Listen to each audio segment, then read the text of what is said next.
Alright, so this all started with Primal. This is a PS2 game, one of my wife's favorite games. She's beat it several times on the PS2.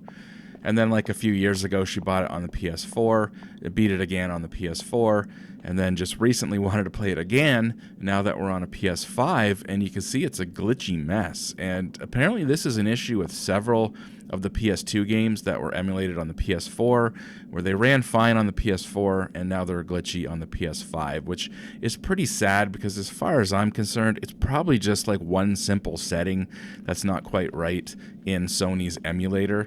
So they really should fix this. They really need to fix this because these are still games, as far as I know. If you're just on a PS5 and you go to the PlayStation Store, you can buy these games thinking that they're going to run fine, and they should run fine, but they don't. So I thought, let's take a look at PC emulation for PS2. I haven't looked at PS2 emulation since, oh my gosh, 2003 probably. Here you can see a list of all the games I've got for PS2. I haven't really fiddled with much settings. That's the thing out of the box. Most of these games look and run fine. Obviously, I changed the render output. I set it to like I think a 4x scale, which is, they say, roughly 1440p. By default, it was native. And by default, the auto render, I believe, used Vulkan. So again, I haven't really changed anything. I turn on my Xbox controller. I let it do an auto mapping, and that seemed to work fine. And really, just out of the box, everything worked fine. The only thing I've done is change some games to run in 16:9 widescreen, and again, change the render scale. Of course, you do need to download a BIOS and pick your appropriate BIOS. But other than that, pretty much every game that I've thrown at this has been fine. So we started with Ratchet and Clank. As you can see right now, stretched to 16:9, it doesn't look quite right. So I'm assuming this game just doesn't natively support widescreen. Now maybe there's like widescreen hacks that you can download separately and it'll fix it. I'm not sure, but I think it looks stretched. Like, is it just me, or does Ratchet look like he's kind of like stretched too much? I'm not sure. It's not too bad. I could play it like this, but obviously if you don't want to play it like this, you can go into the settings and set it to 4:3 and play it like this. So yeah, again, it's an emulator. There's lots of choices, and again, in some cases there might be widescreen hacks that you can download. And next I checked out Ratchet and Clank 2, and this one looks like it supports widescreen. Like, it doesn't look like Ratchet is stretched. Again, I haven't done anything. I haven't downloaded extra patches, HD packs, widescreen hacks, nothing. This is just the game, and it looks great, it runs great, pretty amazing. Again, PS2 emulation has come a long way, and I am all here for it because, I have all these games downloaded on my PS2. I got a modded PS2 with a hard drive in it. But to be honest, it's kind of loud. I don't have like any kind of component to HDMI or anything like that. Like, I just have like the component, or the composite cables for it. So it's like 480i NTSC composite. You know what I mean? It doesn't look great on a modern TV. Emulation, of course, can look much better. Simpsons Hit and Run. Again, haven't done anything. Loaded up the game, and it looks and it runs fine.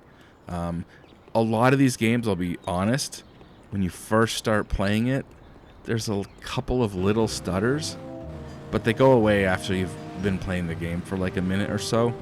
So I don't know if that's just like a shader or compilation thing. I'm not sure if that really applies here. Do they have custom shaders on PS2? I don't know.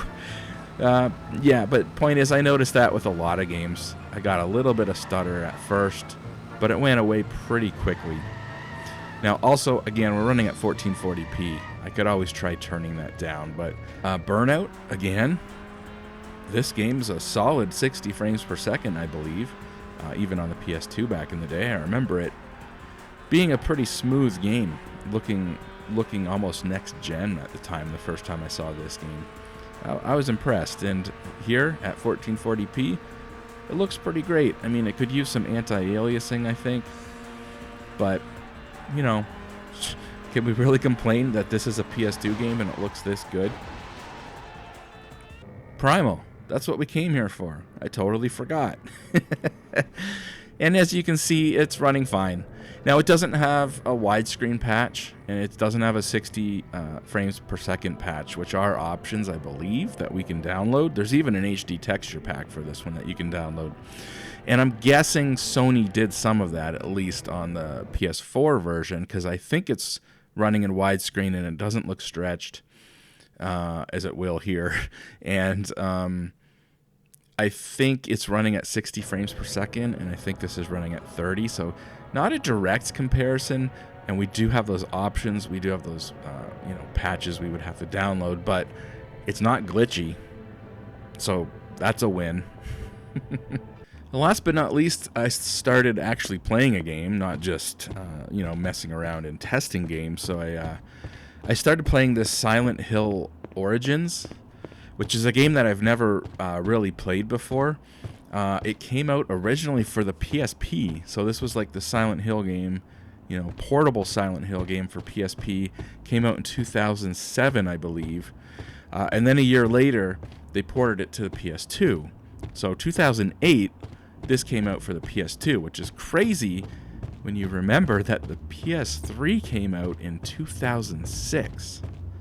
So this game came out on PS2 2 years after the PS3 came out.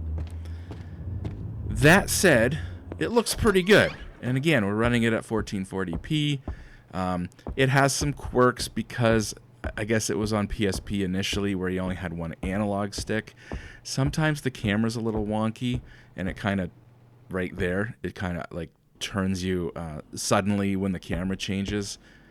You end up walking into a wall, or you get a little bit confused as to what direction you're facing in. But I mean, minor complaint. I think it looks pretty good, again, considering this was a PSP game.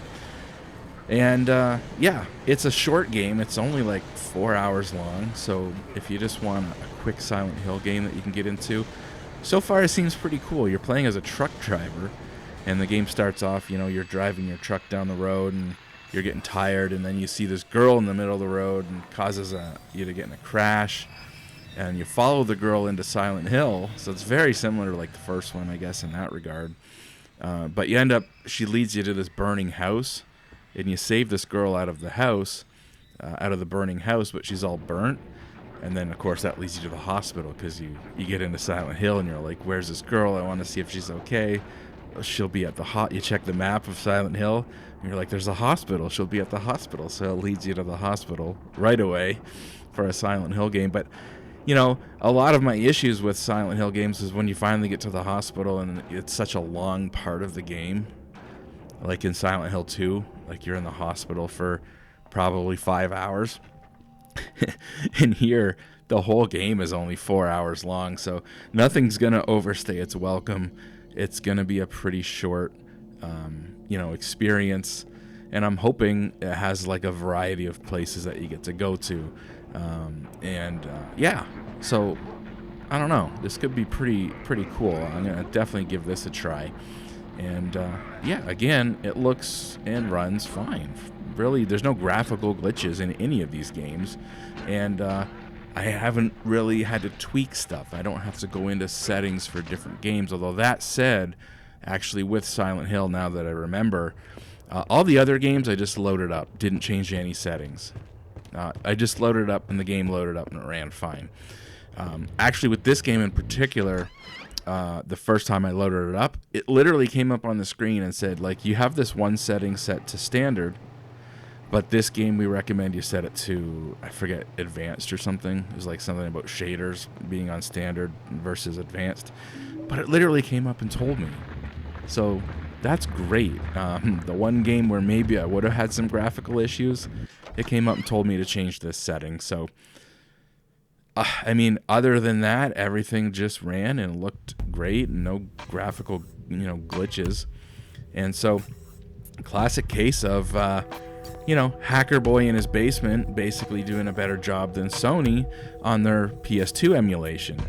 Because, yeah, again, when you're running a PS2 game on the PS4 or the PS5, that is an emulator. So Sony's made an emulator, or had an emulator made for them to do that. And Are you telling me they can't do it as good as, you know, the hacker community or the open source community or some kid in his basement? So there you go. And now again, props to Sony. I think in Primal on PS4, you know, they did implement some sort of a widescreen fix and a 60 frames per second. I think it's running at 60. I could be wrong, but it looks like they did something. It didn't just like throw it in there and here you go. And so like on PS4, it's fine. It's just again when you play it on PS5, it's all glitchy. And here I just loaded up the game and it's not glitchy. So no excuse, Sony. Anyways, that's it. That is PCSX2. Again, weird name, but seems like a really, really good emulator. And it seems like PS2 emulation, it's much more solid than I expected. I thought with different games I'd have to go in and change different settings. And I kind of expected these games to be glitchy until I went in and knew what settings to change for what games. But again, all the games I played ran fine. And Silent Hill 2 came up on the screen and told me to change one setting. So, yeah, this is pretty solid. PS2 emulation. There you go. See you later.